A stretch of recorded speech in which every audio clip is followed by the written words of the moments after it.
Hello everyone, आप सबका स्वागत है हमारे यूट्यूब चैनल एग्जाम प्रोफेसर पर। आज की वीडियो में हम सी सेट 2026 के बारे में बात करेंगे। आपको प्रिपरेशन कैसे करनी चाहिए, उसमें पीवाईक्यू का क्या महत्व है, या आपको सोल्ड पेपर को कैसे सॉल्व करना चाहिए, या आप अपनी स्ट्रेटेजी कैसे रख सकते हैं। इन सारी चीज़ों के बारे में हम आज यहाँ पे डिस्कस करेंगे।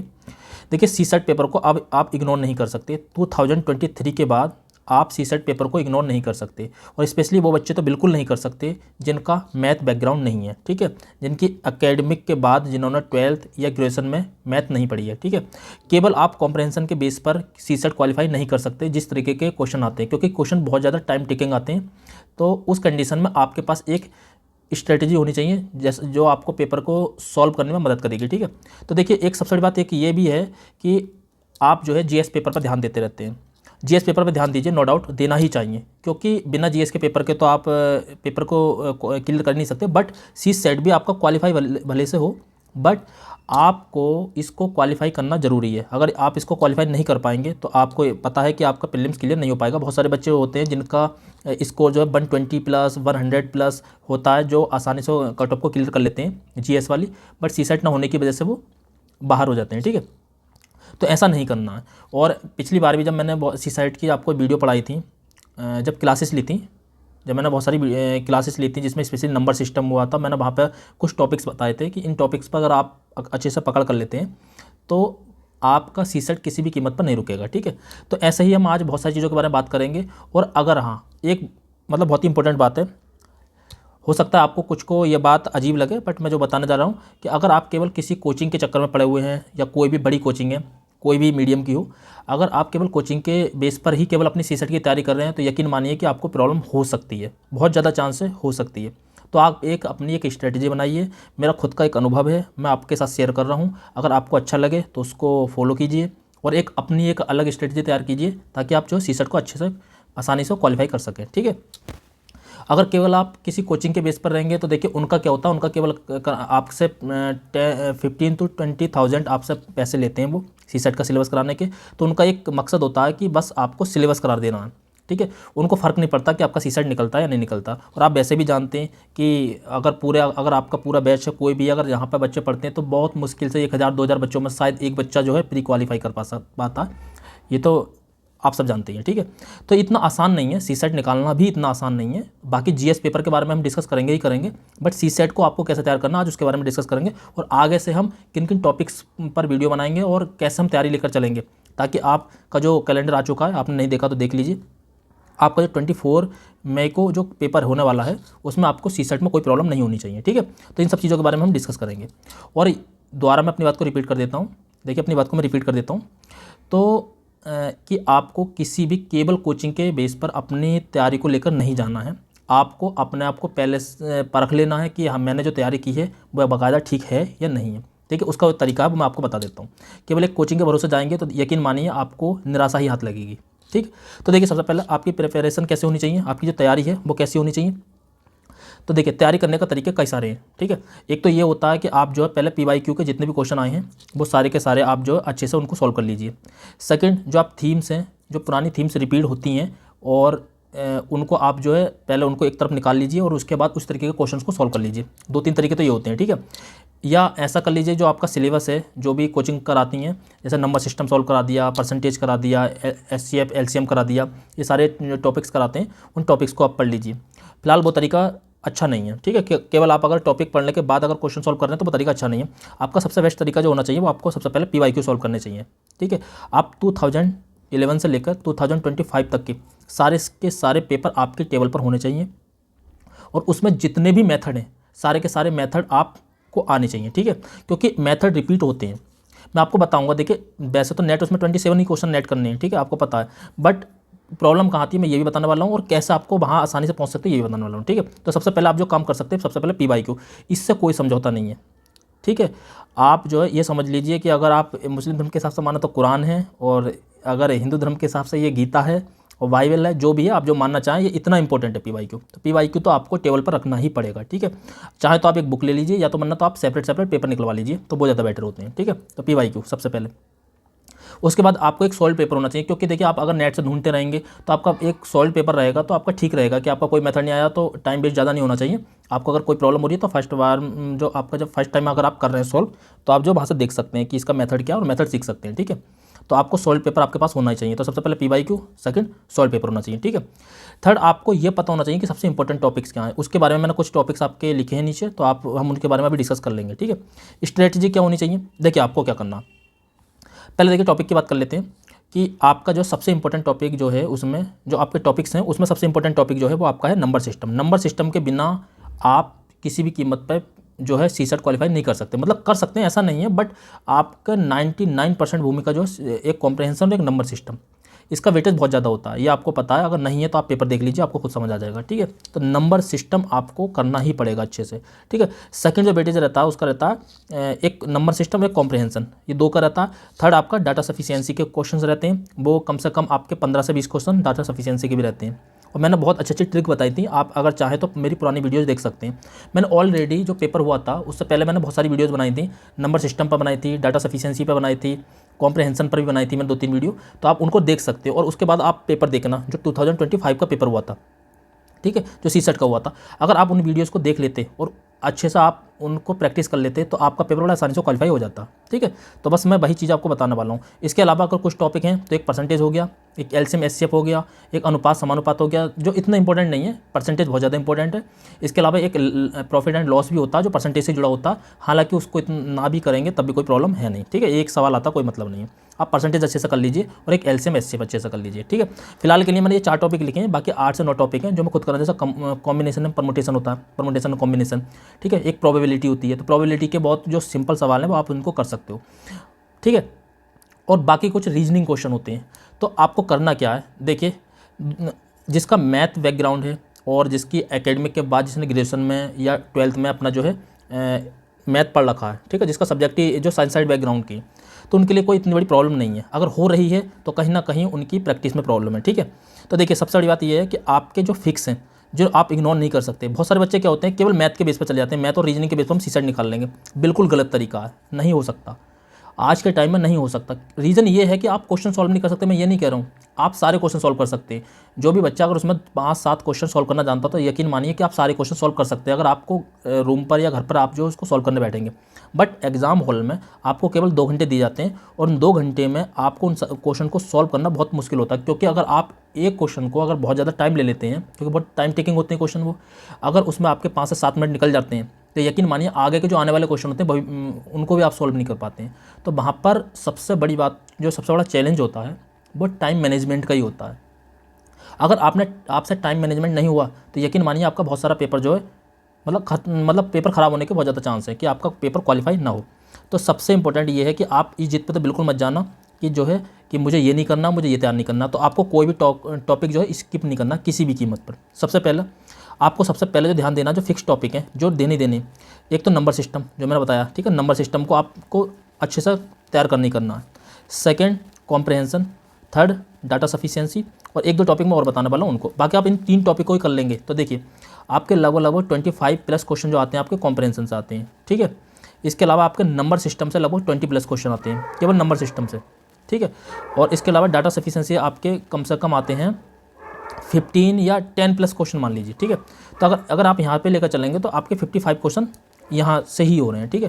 और अगर यकीन मानिए, जैसा मैंने आपको बताया भी है, मैं ऑलरेडी बता चुका हूँ कि मैंने पहले भी वीडियोस बना रखी हैं और मैं बाकायदा इस बार भी कॉम्प्रहेंशन बहुत अच्छे से सॉल्व कराने वाला हूँ कि बस थोड़ा सा आपको उसकी थीम को पकड़ना है, उसकी समझना है कि क्वेश्चन हमसे डिमांड क्या कर रहा है। और बहुत सारी इसमें ट्रिक्स हैं, अगर आप उन ट्रिक्स को समझ गए तो यकीन मानिए 25 में से आप अगर कितनी भी अगर आपका कितना भी नेगेटिव चला जाता तो आप नेट उसमें से 18 to 19 क्वेश्चन तक आप कर सकते हैं नेट, 18 क्वेश्चन। अगर चलिए आप बहुत ज़्यादा अगर आप लीस्ट कंडीशन में जा रहे हैं तो आप 15 क्वेश्चन तो वहाँ से आप कर ही लेंगे, नेट कर लेंगे। अगर आपको हो सकता है 17-18 सही चले जा, उसमें 6-7 गलत चले जाए तो 1/3 की नेगेटिव मार्किंग होती है, तो आपके जो 9 क्वेश्चन में से 3 क्वेश्चन चले जाएँ, ठीक है। तो आप 15 क्वेश्चन तक ठीक कर सकते हैं अगर 18 है तो नेट, ठीक है।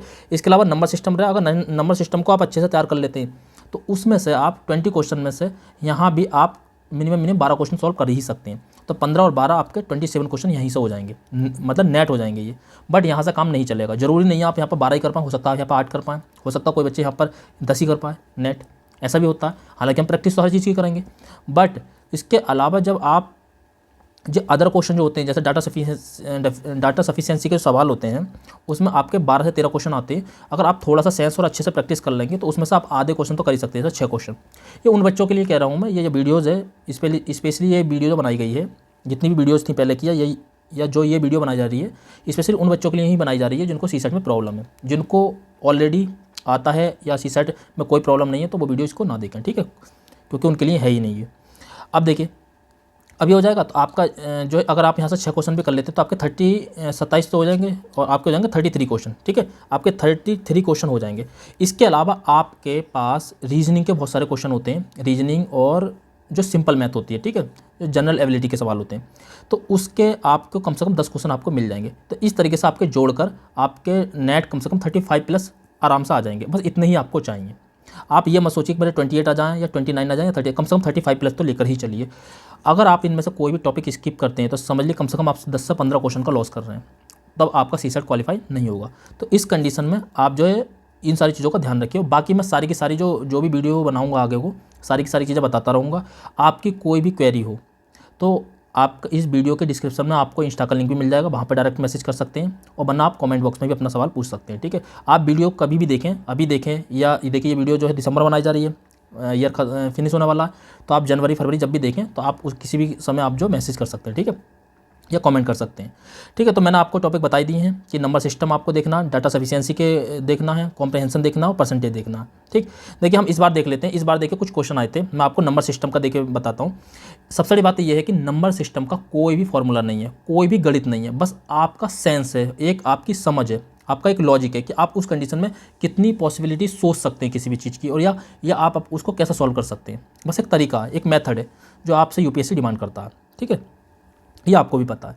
तो देखिए सबसे पहले देखिए मैंने जो पहले की जितनी भी वीडियो बनाई है तो उसमें सारा का सारा पहले तो मैंने नंबर सिस्टम के बारे में बताया, और मैं नेक्स्ट जब वीडियो बनाऊंगा जब वो नंबर सिस्टम के पुराने क्वेश्चन भी मैं डिस्कस करूंगा और न्यू वीडियो बनाऊंगा तो वहाँ पे मैं सारे नंबर्स के बारे में डिस्कस कर लूँगा कि इवन क्या होते हैं, ऑड क्या होते हैं, प्राइम नंबर क्या होते हैं, को प्राइम नंबर क्या होते हैं, ये सारे के सारे के बारे में मैं डिस्कस कर लूँगा, ठीक है, इन सभी के बारे में।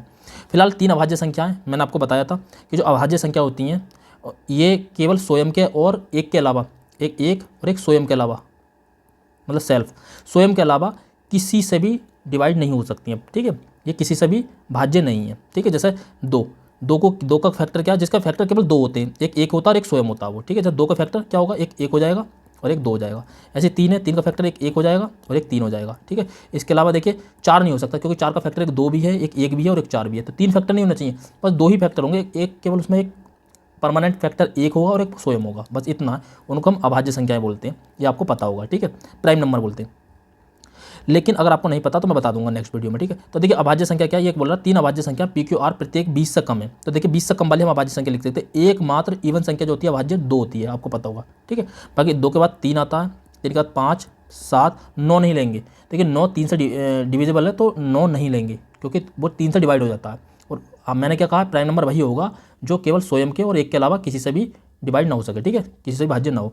फिर 9 नहीं लेंगे, इसके अलावा 11 लेंगे, 13 लेंगे, 13 के बाद आप 17 ले लेंगे और फिर 19 ले लेंगे, ठीक है। इतने जो है आप ले लेंगे, ये आपकी जो है इतने प्राइम नंबर है।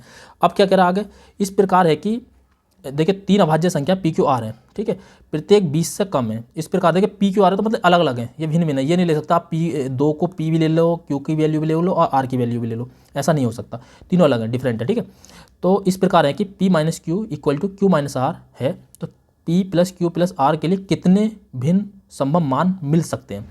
आपसे पॉसिबिलिटी पूछिए कि कितने भिन्न संभव मान मिल सकते हैं। जैसे देखिए आपको मैं एग्जांपल के तौर पर बताता हूँ, आपको यही कंडीशन रखनी है, बस आपके सामने कंडीशन दे दी है, बस आपको 33 पॉसिबिलिटी सोचनी है इन नंबर्स में से, ये आपके सामने नंबर दे रखे हैं। जैसे देखिए मैं पहली कंडीशन सोचता हूँ, अगर हम 7 - 5 कर दें, देखिए अगर हम यहाँ पे पी की वैल्यू हो गई, क्यू की वैल्यू हो गई, और इसके अलावा क्यू की वैल्यू फिर लेनी है, तो 5 माइनस के 3, ठीक है। तो ये हो जाएगा 5 2 7 और 5 माइनस के 3 जो हो जाएगा, तो इसकी वैल्यू कितनी हो जाए 5 2 7 और 3 में से देगा तो ये, तो देखिए ये भी पी की, ये क्यू की वैल्यू हो गई और ये आर की वैल्यू हो गई, ठीक है। तो इस तरीके से आप जो है एक वैल्यू ये हो जाएगी, ठीक है। यहाँ पर भी डिफरेंस कितने का, 2 का, ये इक्वल हो जाएगा। देखिए 5 2 7 होते हैं और 3 2 5 होते हैं, तो ये इस तरीके के आपको जो जितनी भी पॉसिबल वैल्यूज़ हो सकती हैं उसके बारे में सोचना है, ठीक है। जितनी पॉसिबल वैल्यूज़ हो सकती हैं उसके बारे में तुम्हें सोचना है। जैसे अगला एक और देख लेते हैं, 9 - 7 = 7 - के 5। देखिए यहाँ पे 2 का ही डिफरेंस है।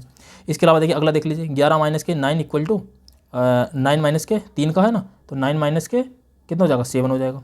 ठीक है, 7 2 9 9 2 11। इस तरीके से और देख लीजिए 13 माइनस के 11 इक्वल टू कितना हो जाएगा 11 माइनस के कितना होना जाना चाहिए आपका जो है 13 जाना है आपको, तो 2 रहेगा, तो माइनस के 9। तो इस तरीके से आपके 2 वैल्यू, तो इस तरीके की आपकी कितनी वैल्यूज़ हो सकती हैं उसके बारे में आपसे जो पूछा है। आप चाहें तो मैं देखिए लिख सकता हूँ, देखिए आपको कुछ वैल्यूज लिख के दिखा देता हूँ, आप जो फिर उसके बाद देख लेना। ठीक है, और एक बात और यहाँ पर देखिए एक कंडीशन और दे रखिए, भिन्न संभव मान, क्योंकि देखिए कुछ के मान देखिए आप निकाल तो सकते हैं लेकिन सेम हो सकते हैं। जैसे देखिए मैं आपको एक निकाल के दिखाता हूँ, देखिए जैसा 13 माइनस के 11 है और इक्वल टू 11 माइनस के 9 हो जाएगा। ठीक है, इसको अगर ऐड करेंगे, जैसा ये पी का वैल्यू है, क्यू की वैल्यू, आर की वैल्यू, अगर इसको आप ऐड करेंगे तो आपका जो आ जाएगा 33 आ जाएगा। ठीक है, इसी तरीके का देखिए एक वैल्यू ये हो जाएगी आपकी 17 माइनस के 11 और 11 माइनस के 5। देखिए यहाँ पर भी आपका जो डिफरेंस है 6 का और यहाँ पर भी 6 का है। ठीक है, ये वैल्यू भी आपकी कितनी हो जाएगी 33 हो जाएगी। तो यहाँ पर आपको केवल एक ही नंबर गिनना है। ठीक है, तो ये आपको समझना है, ऐसी कंडीशन लेनी है। तो इस तरीके से आपकी जो अगर आप पॉसिबल वैल्यू देखेंगे, इसकी मान निकालेंगे, तो आपके जो टोटल नंबर्स आएंगे वो आएंगे आपके 5। ठीक है, तो इसका ऑप्शन नंबर 20 का राइट हो जाएगा। ये मैं आपको नेक्स्ट वीडियो में पूरा सॉल्व करके दिखाऊंगा। ठीक है, अगर आप चाहें तो मैं थोड़ा सा आपको करके दिखा सकता हूँ कि इस तरीके की आपको जो संभावनाएं सोचनी है। ठीक है, मैं बस आपको दिखाना चाह रहा हूँ। देखिए कि ये क्वेश्चन है, P plus Q plus R के कितने संभव मान है जो 1/p plus 1/q plus 1/r equal to 1। ठीक है, को जहाँ पी क्यू आर धन पूर्ण संख्या, तो देखिए धन पूर्ण संख्या क्या होती हैं, तो धन और पूर्ण संख्या होनी चाहिए। तो देखिए जैसा जो पूर्ण संख्या की होती है 0 से शुरू होती है, 0 1 2, नेगेटिव नहीं हो सकती क्योंकि धन लगा हुआ है, धन मतलब पॉजिटिव, 2 3 4 5 6, और 0 को ना हम नेगेटिव मानते हैं ना धन मानते हैं, ना धन ना ऋण, ये दोनों संख्या नहीं मानते। तो आपकी धनपूर्ण संख्या का मतलब है 1 से स्टार्ट होंगी, 1 से लेकर इन्फिनिटी तक जाएंगी। ठीक है, याद रखना। तो ये सारी चीज़ें मैं आपके कॉन्सेप्ट क्लियर कर दूंगा, आप टेंशन मत लीजिए। ठीक है, तो नेक्स्ट जो भी वीडियो आएंगी हो जाएगा। ठीक है, धनपूर्ण संख्या है संतुष्ट करते हैं तो उनका भिन्न होना आवश्यक नहीं है। तो देखिए भिन्न होना भी आवश्यक नहीं है, मतलब पी क्यू आर की वैल्यू सेम भी हो सकती है। ठीक है, मतलब सेम वैल्यू हम ले सकते हैं। तो ये कंडीशन हमें सेटिस्फाई करनी है।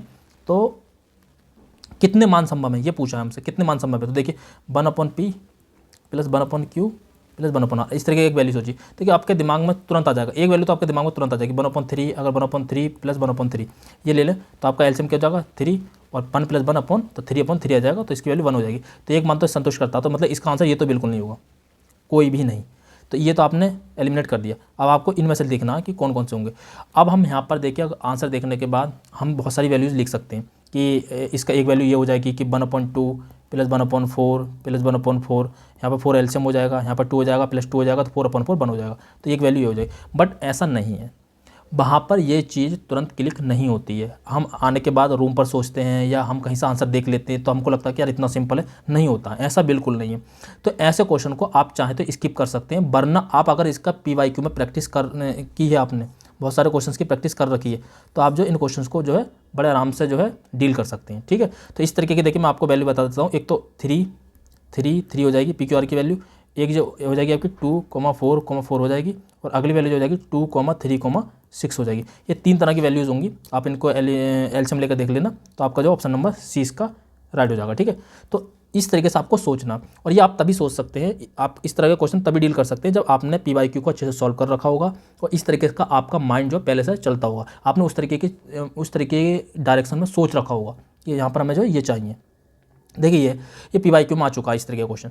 कोई 4 अंकों की संख्या n इस प्रकार है कि उसे, देखिए 4 अंकों की संख्या कोई है, ये इनमें से ये 4 अंकों की संख्या है इनमें, तो कि उसे 3, 5, 6, 9 से भाग देने पर क्रमशः, देखिए 3 से भाग देने पर 1 शेषफल होना चाहिए, 5 से 3 बचना चाहिए, 6 से 4 बचना चाहिए, 9 से 7 बचना चाहिए। तो देखिए इसका बहुत सिंपल सा तरीका है कि शेषफल 1 3 से कब बचेगा, 3 से, कि जो 3 से डिविजिबल नहीं होगा, मतलब कम से कम एक उसका शेषफल बचना ही चाहिए। तो सबसे पहले तो आप उस संख्या को एलिमिनेट कर सकते हैं जो संख्या जो है आपकी 3 से डिवाइड हो रही हो। तो 3 से डिवीजन का रूल क्या है कि कोई भी संख्याओं का अगर सम जो है, अगर संख्याओं का सम जो है 3 से डिवाइड हो रहा है तो वो संख्या भी 3 से डिवाइड होगी।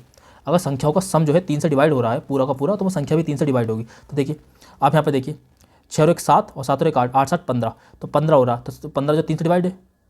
ठीक है, 5 से 15, ठीक है, 3 से चला जाएगा। तो किसी भी कीमत पर आपकी ये संख्या तो बिल्कुल नहीं हो सकती, क्योंकि आपको समझो कम से कम जो रिमाइंडर रहना है वो 1 रहना है, कम से कम रिमाइंडर 1। तो जो पूरी डिवाइड हो जाएगी उसको रिमाइंडर 1 कहाँ से रह जाएगा, तो एक एलिमेंट आपने ऐसे कर दिया। ठीक है, बाकी आप और भी कर सकते हैं। अगर कहीं लास्ट में 5 दे रखा होता जो पूरा चला जाता तो हम उस कंडीशन में उसको ले लेते। ऐसे 6 का रूल होता है। ठीक है, तो आप जो है आपके कुछ कॉन्सेप्ट होते हैं कि हर किसी का रूल होता है। देखिए लास्ट में जैसा 5 का क्या होता है, 0 5 होना चाहिए लास्ट में। ठीक है, लास्ट में 5 जरूर होना चाहिए। कोई भी संख्या 5 तभी 5 से डिवाइड हो सकती है जब जिसके लास्ट में 5 होगा।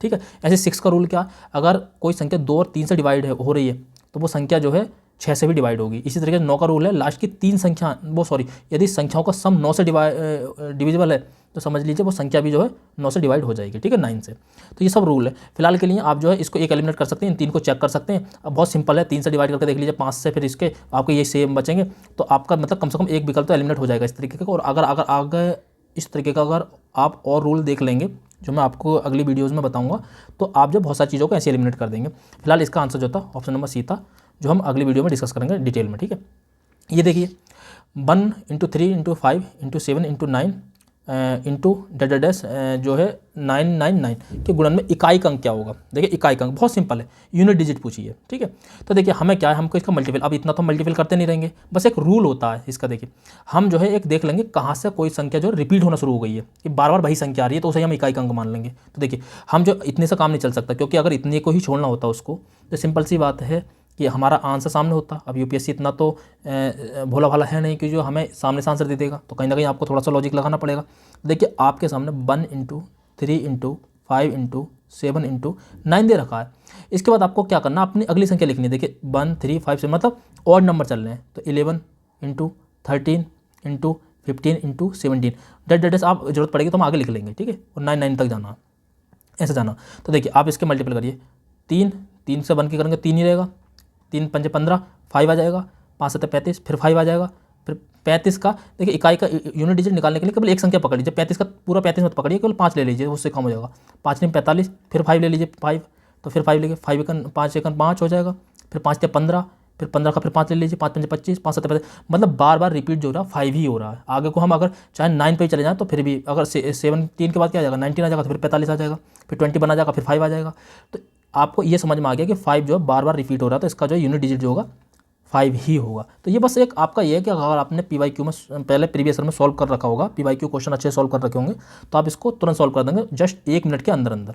आपको 1 मिनट भी नहीं लगेगा, और ये 1 मिनट जब यहाँ से बचेगा कुछ समय, तो आपका नेक्स्ट जो क्वेश्चन होगा, जो टाइम टेकिंग होगा, वहाँ पर आप जो उसको सॉल्व कर सकते हैं। देखिए यहाँ पर देखिए, प्रथम 100 धनपूर्ण संख्याओं पर विचार कीजिए, उनमें से कितनी 2, 3, 5, 7 और 9 में से किसी से विभाजन। देखिए विभाजन नहीं है, मैंने क्या कहा, देखिए वही रूल जो डिविजिबिलिटी का रूल जो होता है उसके बारे में, जो विभाज्यता का रूल होता है। तो देखिए 2, तो प्रथम 100 धनपूर्णांक संख्या, तो ऐसी संख्या जो किसी से भी विभाज्य नहीं है, तो विभाज्य नहीं है इसका मतलब ऐसी संख्याएं चुननी है हमें 1 से लेकर 100 तक की, 1 से लेकर 100 तक की ऐसी संख्याएं चुननी है जो ना 2 से डिविजिबल हो, ना 3 से हो, ना 5 से हो, ना 7 से हो, 9 से हो। तो कितना अच्छा हो गया। देखिए आपका सेंस लगाने के बाद ही आपको पता 1 से लेकर 100 तक आपकी 50 संख्या इवन होती हैं और 50 संख्या ऑड होती हैं। आपको ये सिंपल सा रूल पता है। तो सिंपल सी बात है, जब 2 की बात हो गई है तो इवन वाली जो इवन संख्या होती हैं, इवन तो आपकी खत्म हो गई, वहीं पर खत्म हो गई। आपको सिर्फ ऑड के बारे में सोचना है, मतलब आपके पास अब जस्ट चेक करने के लिए 85 अंक बचे, मतलब 50 नंबर्स बचे जिनको आपको चेक करना है। मतलब इवन वाले के बारे में तो सोचना ही नहीं है। तो आप अगर माइंड में मतलब चलना शुरू करते हैं, जैसे आपने पहले 1 लिया तो 1 का कोई मतलब नहीं है।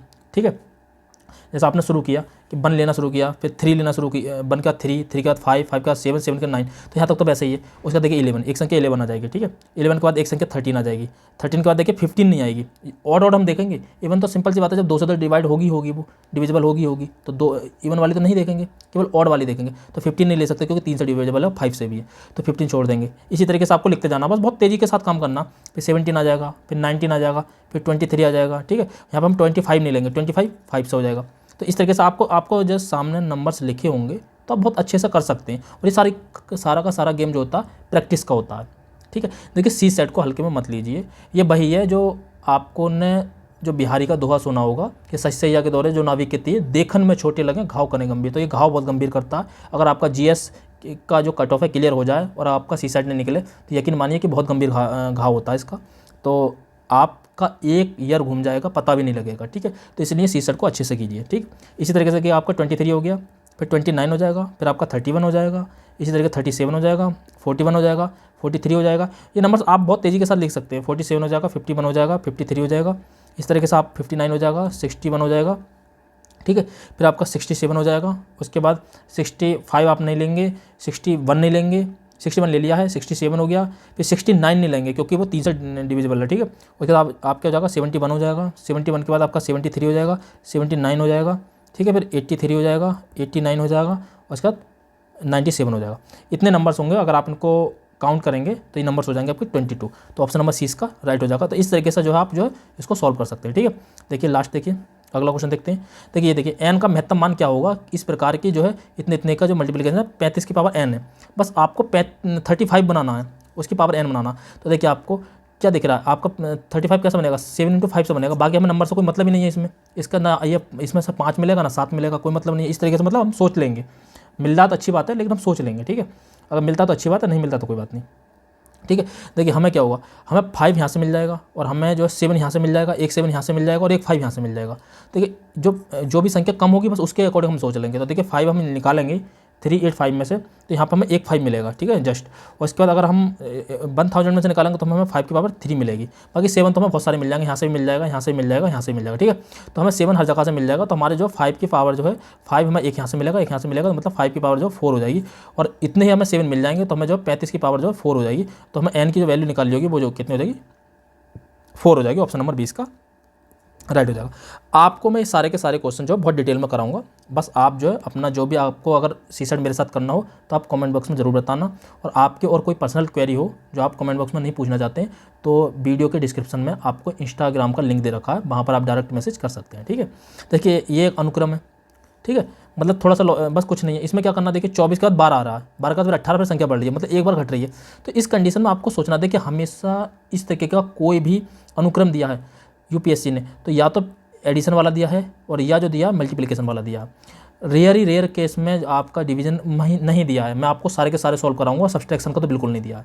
ठीक है, दिया है तो वो अलग कंडीशन लगी है बट सामने से नहीं दिया है। ठीक है, देखिए अगर 24 में आप 0.5 से मल्टीपल करेंगे फिर उसके बाद, ठीक है, तो इसका आपका क्या आ जाएगा, 12 आ जाएगा।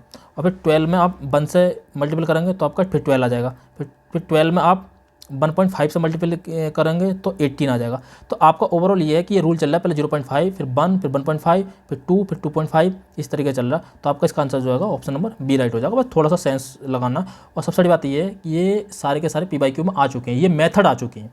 ठीक है, कुछ भी नया नहीं है, मेथड आ चुका है। ये वाला क्वेश्चन आप देख लीजिए, सीधे के सीधे आपके 2021 में जाकर देखिए, सेम टू सेम यही क्वेश्चन आया है, बिल्कुल सेम। ठीक है, इसमें क्या होता है, आपको 11 की पावर देखनी है। ठीक है, एन के स्क्वायर के में आपको एन की वैल्यू बतानी है। तो मतलब आपको 11 की मतलब कोई पावर बनानी है जिसकी पावर हो, मतलब यहाँ पर हमें नहीं पता, हम अभी ये नहीं पता किसकी पावर है। ठीक है, ये बनानी है तो यहाँ की जो पावर होगी वही उसका नंबर होगा। तो आपको सिंपल सी बात है, आपके पास ऑप्शन तो सामने दे रखे हैं ना, आपके 8 दे रखा, 9 दे रखा, 10 दे रखा, 11 दे रखा। सिंपल सी बात है, 8 तो आ ही नहीं सकता। देखिए 8 का तभी आ सकता है, 9 का बिल्कुल नहीं आ सकता है। उनका सम करके देख लीजिए। और वैसे भी आपने देखे 9 का वर्ग आपने 81 पढ़ रखा है, 9 का घन आपने 729 पढ़ रखा है, इस तरीके से पढ़ रखा है। ठीक है, तो देखिए 729 इस तरीके की संख्या नहीं आती है, 1 2 3 इस तरीके सिमेट्री नहीं आती है। तो मतलब 9 का भी नहीं हो सकता, 8 का भी आपने पढ़ रखा होता, आपका 64 हो जाता है। ठीक है, फिर 512 हो जाता है इस तरीके का। 10 का तो आपका 0 जो आएगा तो ये तो आप पैसे एलिमिनेट कर सकते हैं। तो मतलब ये है कहीं ना कहीं आपका जो 11 का ही हो सकता है। तो आप इस सेंस से भी सोच सकते थे। बाकी 11 का रूल होता है, जैसे 11 की पावर 2 है तो आपका देखिए जितनी पावर होती है इतनी बार लिखना होता है, 1 2 उसके बाद उल्टा चलना होता है 1 तक ही। जैसे 11 की पावर 3 है तो देखिए इसका रूल होता है 1 2 3 फिर उसके बाद उल्टा चल जाओ वहाँ से 2 1 1 तक। जैसे 11 की पावर अगर 4 है तो देखिए 1 2 3 4 उसके बाद उल्टा चल जाओ 3 2 1। ये इसका जो है आपका 11 की पावर 4 का निकल जाएगा। ठीक है, इसी तरीके देखिए यहाँ पर कहाँ तक है, 9 तक है। ठीक है, 9 के बाद ऑपोजिट गया तो बस हमें 9 संख्या को पकड़ना। तो ऑप्शन नंबर हो जाएगा यहाँ पे एन की संख्या कितनी है, 11 की पावर है, मतलब ऑप्शन नंबर आपका बी राइट हो जाएगा। मतलब मैं ये दिखाना चाह रहा था, सॉरी मैंने ये बात गलत बोल दी। यहाँ पर जो ऑप्शन जो था एन की वैल्यू बतानी है, मतलब इसकी जो एन की वैल्यू बतानी है कि किसका मतलब इसका जो है कितने टाइम आएगा। ठीक है, तो यदि एन स्क्वायर इतना है तो संख्या एन में कितने अंक होंगे, मतलब आपको अंक पूछे तो संख्या एन में तो ये देखिए कितने अंक होंगे, मतलब उसने अंकों की संख्या पूछी, इसकी ये नहीं पूछे कि किसकी पावर है। तो संख्या के अंक तो देखिए यहाँ पर कितने होंगे, 1 2 3 4 5 6 7 8 9 होंगे। तो 9 का स्क्वायर होगा ये, मतलब 9 बार 1 1 लिखेंगे उसका स्क्वायर होगा। तो यहाँ पर आपको ये वाली संख्या पूछी तो इसका मतलब इसका हो जाएगा ऑप्शन नंबर बी राइट हो जाएगा। ठीक है, बस ये वाली बात करना चाह रहा था मैं। ठीक है, तो ये जो एन की वैल्यू जो हो जाएगी आपकी 9 हो जाएगी। कितने अंक है, उसने अंक पूछे हैं हमसे, डिजिट पूछे हैं। तो उम्मीद है आपको वीडियो पसंद आई होगी, ऑप्शन नंबर 20 का राइट हो जाएगा। हम इसके सीरीज़ स्टार्ट कर रहे हैं तो आप सीरीज़ से जुड़ जाइए। जितना जैसा आप चाहेंगे आप अपने कमेंट में बता भी सकते हैं हमें कैसे लेकर चलना चाहिए। फिलहाल के लिए हमने सोचा कि हम पहले नंबर सिस्टम करेंगे, उसके बाद जो भी इंपॉर्टेंट टॉपिक है, डाटा सफिशिएंसी हो गया, परमुटेशन कॉम्बिनेशन हो गया, इसके अलावा आपका प्रोबेबिलिटी हो गया और जो भी LCM SCF हो गया जितने भी, और बाकी जो भी रिपीटेड थीम्स हैं उनके बारे में हम डिस्कस कर लेंगे, और कॉम्प्रहेंशन हम करेंगे फरवरी के बाद से। ठीक है, तो आपको अगर वीडियो अच्छी लगी हो तो वीडियो को लाइक कर दीजिए, चैनल को सब्सक्राइब कर दीजिए, और आपकी कोई भी इंपॉर्टेंट क्वेरी हो या कोई भी आपको पूछना हो तो मैंने बता रखा है, आपको इंस्टाग्राम का लिंक भी दे रखा है डिस्क्रिप्शन में, और बाकी आप जो कमेंट बॉक्स में पूछ सकते हैं। तो अगली वीडियो जल्दी लेकर आएंगे, तब तक के लिए जय हिंद।